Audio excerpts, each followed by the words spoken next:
নদী এখানে রাস্তা, নদী মানুষের ভরসা। আর সেই নদী পথে যখন বন্ধ, থমকে যায় সুন্দরবনের এই অংশের জীবন। এদিন সকাল থেকেই উত্তর 24 পরগনার হিঙ্গলগঞ্জ ব্লকের রূপমারি বাজারের গৌরেশ্বর নদীর ফেরিঘাট বন্ধ। দীর্ঘদিন ধরেই বেহাল দশা এই জেটি ঘাটের। নিত্য প্রয়োজনের হাজার হাজার মানুষ এই ঘাট দিয়ে যাতায়াত করেন। প্রতিদিনই দুর্ঘটনার ঝুঁকি নিয়ে পার হতে হয় নদী। ফলে ভাটার সময় জলস্তর নেমে গেলে দুর্ভোগ চরমে ওঠে। নৌকা ঘাটে ভিড়তে পারে না, ঘন্টার পর ঘন্টা বন্ধ থাকে ফেরি চলাচল। এই পরিস্থিতিতে সবচেয়ে সমস্যায় পড়েছেন উচ্চ মাধ্যমিক পরীক্ষার্থীরা।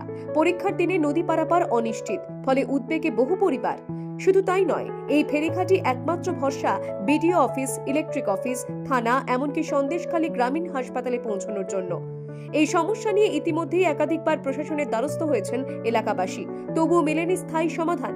গ্রামবাসীদের দাবি, দ্রুত সংস্কার হোক এই ফেরিঘাটের, না হলে স্কুল পড়ুয়া থেকে প্রসূতি মা যে কোনো সময় বড় দুর্ঘটনার আশঙ্কা রয়েছে।